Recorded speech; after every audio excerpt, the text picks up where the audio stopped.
ఒకప్పుడు Hindi go back, ఇప్పుడేమో పెద్దమ్మ. సోషల్ మీడియాలో ట్రోల్ అవుతున్న పవన్ కళ్యాణ్. ఆంధ్రప్రదేశ్ డిప్యూటీ సీఎం ఏ ముహూర్తాన కూటమి అంటూ బీజేపీతో చేతులు కలిపాడో కానీ అప్పటి నుంచి ఆయన పార్టీకి ఊడిగం చేస్తున్న విషయం తెలిసిందే. హస్తినాన ఉన్న పెద్దలను సంతోషపరచడానికి ఉప ముఖ్యమంత్రి అయిన కొన్ని రోజులకే సనాతన ధర్మం, హిందువులు ఆపదలో ఉన్నారంటూ కొత్త పాటను అందుకున్నారు.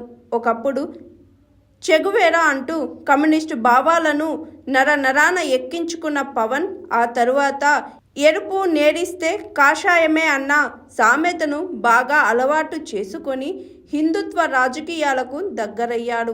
అయితే ప్రస్తుతం దేశంలో భాషా వివాదం చెలరేగుతుంటే మాతృభాషను పక్కన పెట్టి హిందీ భాష మనకు పెద్దమ్మ లాంటిదని చెప్పుకొచ్చాడు. దీంతో ఈ వ్యాఖ్యలు సోషల్ మీడియాలో తెలుగు ప్రజలకు చిర్రెత్తుకొచ్చాయి. ఇటీవల హైదరాబాద్ గచ్చిబౌలిలోని జీఎంసీ బాలయోగి స్టేడియంలో జరిగిన రాజ్య భాషా విభాగం గోల్డెన్ జూబ్లీ వేడుకల్లో పాల్గొన్న పవన్ కళ్యాణ్ మాట్లాడుతూ హిందీపై ఆసక్తికర వ్యాఖ్యలు చేశారు. మనకు మాతృభాష తెలుగు అమ్మ అయితే హిందీ పెద్దమ్మ లాంటిదని చెప్పుకొచ్చాడు. హిందీని వ్యతిరేకించడం అంటే రాబోయే తరాల అభివృద్ధిని అడ్డుకోవడమే అవుతుందని పేర్కొన్నారు.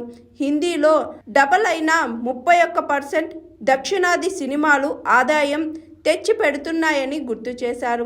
వ్యాపారానికి హిందీ కావాలి కానీ నేర్చుకోవడానికి ఎందుకు ఇబ్బంది అంటూ ప్రశ్నించారు. అయితే ఈ వ్యాఖ్యలు తెలుగు ప్రజల మనోభావాలను దెబ్బతీశాయి. దీంతో సోషల్ మీడియా వేదికగా పవన్ కళ్యాణ్ని ట్రోల్ చేయడం మొదలుపెట్టారు. కొందరు ఏమో ఒకప్పుడు హిందీ గోబ్యాక్ అన్న పవన్ కళ్యాణ్ ఇప్పుడు బీజేపీ పెద్దల కోసం హిందీ రాగం అందుకున్నాడని విమర్శలు గుర్తిస్తున్నారు. ఇలాంటి వ్యక్తిగా ఓటు వేసి గెలిపించిందంటూ మరికొందరు కామెంట్లు పెడుతున్నారు. రాష్ట్ర భాష హిందీని నేను స్వాగతిస్తున్నాను.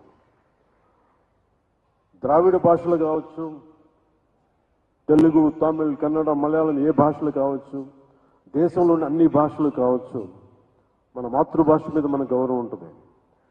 మన మాతృభాష అమ్మ అయితే, మన అమ్మ భాష అయితే దాని మన పెద్దమ్మ భాష హిందీ. Hi everyone, నేను మీ Pavani. Please like, share and subscribe GRTV. Hi, I'm Jyoti Singh. Please like and subscribe GRTV channel.